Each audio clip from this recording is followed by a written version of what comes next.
Assalamualaikum warahmatullahi wabarakatuh. Saat ini kita akan belajar tentang enclosure dan rating dalam motor listrik. Enclosure protection yang pertama adalah perlindungan selungkup atau tutup enclosure protection untuk peralatan listrik didefinisikan dalam hal kemampuannya untuk menahan masuknya partikel padat dan cairan. Perlindungan enclosure ditentukan oleh kode ingress protection atau IP, di mana dua angka digunakan untuk menunjukkan tingkat perlindungan terhadap masuknya padatan dan cairan. Motor berventilasi terbuka yang tahan tetesan digunakan di mana resiko kebocoran cairan dari pipa dan katup di atas kepala menjadi masalah. Udara ditarik ke dalam mesin oleh kipas internal untuk memberikan pendinginan. Saluran ventilasi dilengkapi dengan saringan mesh untuk mencegah benda apapun masuk ke dalam motor dan menyebabkan kerusakan dari motor. Enclosure protection, ketika tingkat perlindungan yang lebih besar diperlukan, maka memenuhi totally enclosure fan ventilated TFV atau dan jetproof. Nah, tidak ada partikel eksternal yang diperbolehkan masuk dalam motor. Untuk meningkatkan perbedaan panas, gasing dibuat permukaan bersirip dan aliran udara diatur melalui pengaturan penutup. Maka yang terletak di luar dan dek cuaca memiliki penutup kedap air dek, tetapi kipas eksternal dihilangkan karena kemungkinan pembentukan es. Motor kedap air atau IP56 memiliki bantalan yang dengan segel seal dan kotak terminal kedap air, mampu sepenuhnya tenggelam dalam air, dangkal dan untuk waktu yang singkat. Semua skrup dan lapisan cat tahan korosi khusus pada semua permukaan dan luar dan dalam. Pengertian angka enclosure, yang pertama angka pertama dan angka kedua. Ya. Kalau angkanya 0 berarti no protection of person against contact with live or moving part inside the enclosure. No protection of equipment against ingress of solid foreign body. Ya, yang pertama angkanya 0 itu berarti tidak ada proteksi, atau 0 kedua juga tidak ada derajat proteksi. Kalau angka pertamanya 1, ya, protection against accidental or inadvertent contact with live or moving part inside the enclosure by a large surface of the human body, for example a hand, but not protection against deliberate access to such part. Protection against ingress of large solid foreign body. Ya, jadi ini itu tahan terhadap partikel-partikel asing, ya, yang cukup besar, ya, mana partikel-partikel besar yang cukup besar. Nah, yang kalau nomor angkanya kedua angka yang keduanya 1, protection against drop of condensed water falling on the enclosure shall have no harmful effect, ya. Ya, proteksi terhadap air kondensasi dari udara atau cairan yang terjadi akibat kondensasi, ya, cairan jatuh akibat cairan kondensasi yang jatuh pada penutup, ya, yang tidak berbahaya, tidak berbahaya.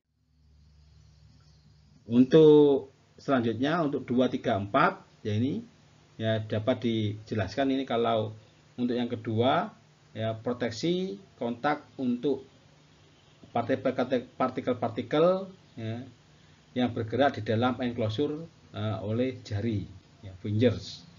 Proteksi against ingress medium size solid foreign body, ya, proteksi melawan untuk partikel-partikel asil yang cukup besar atau berukurannya medium, ya. Untuk yang angka kedua, proteksi untuk cairan yang jatuh, ya, cairan jatuh tidak berbahaya yang menyebabkan yang ketika enclosure pada 15 derajat from vertical, pada sudut 15 derajat from vertical. Yang ketiga, protection terhadap umur atau bagian-bagian bergerak di dalam enclosure dengan peralatan seperti wires, ya, kawat, ya, thickness grinder. Kemudian proteksi melawan terhadap partikel solid, ya, hasil partikel solid yang sangat ukuran kecil, ya. Yang ketiga, angka keduanya 3, maka proteksi terhadap hujan. Ya, proteksi terhadap hujan 60 derajat, vertical have no harmful effect, tidak ada efek yang berbahaya. Kalau 4, protection terhadap kontak live moving insect enclosure by tool, wires, ya, proteksi terhadap peralatan, ya, tool, ya, kawat dan objek yang mana lebih besar dari 1 mm. Ya. Proteksi terhadap small solid foreign body. Ya. Untuk angka yang keduanya 4% terhadap splicing. Ya.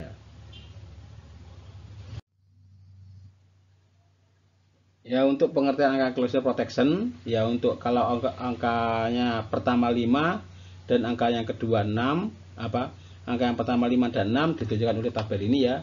Complete processor untuk melawan, ya, partikel-partikel yang bergerak di dalam enclosure, ya.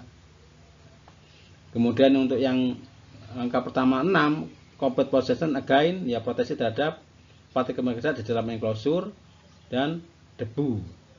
Ya, kemudian untuk yang angka keduanya 5, protection terhadap water jet. Kemudian untuk yang 6, maka deck watertight itu kedap air. Kemudian yang ketujuh adalah mampu dioperasikan dengan keadaan tercelup di dalam air dengan tekanan tertentu. Untuk yang 8, ya, kalau yang ketujuh mampu tercelup di dalam air pada tekanan kondisi yang tertentu dan waktu tertentu. Ya, kemampuan isolasi dari motor, ya, isolasi dikelompokkan dari kelas A sampai kelas H, yang mana kelas A, E, B, F, H, ya. Ya, dibedakan berdasarkan temperatur maksimum yang mampu ditahan oleh enclosure tersebut, insulasi tersebut. Ya, yang paling kecil temperaturnya ada 105, yaitu kelas A. Yang paling besar ada 180, kelas H. Yang mana materialnya ditunjukkan oleh tabel ini, ya. Untuk kelas A materialnya adalah cotton, ya. Untuk kelas B adalah wire enamel. Untuk kelas C ada pisamika, wire enamel, ya, polyterephthalate, ya. Kemudian mika produk, glass fiber, dan mika produk. Ya, ini hampir sama materialnya, yang dibedakan adalah pada temperaturnya, ya. Temperaturnya 130, 150 dan 180.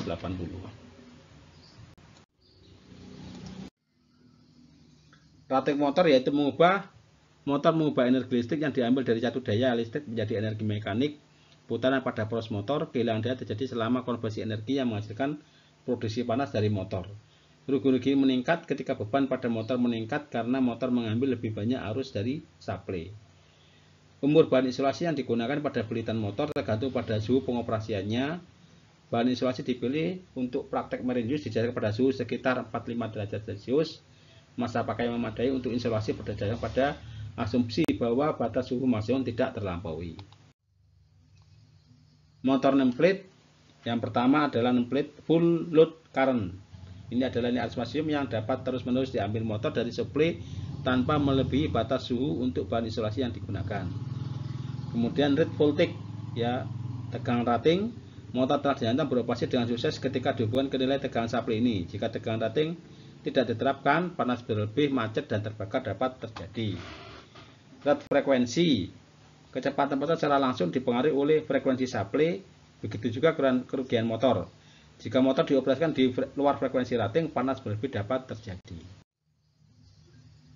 Ya, kemudian power rating. Nah, ini adalah output daya motor ketika terhubung ke tegangan dan frekuensi rating ketika menarik arus rating dari supply. Cukup sekian untuk materi kali ini, ya. Kalau jika ada kekurangan dalam penyampaian materi, saya mohon maaf. Saya tutup. Wassalamualaikum warahmatullahi wabarakatuh.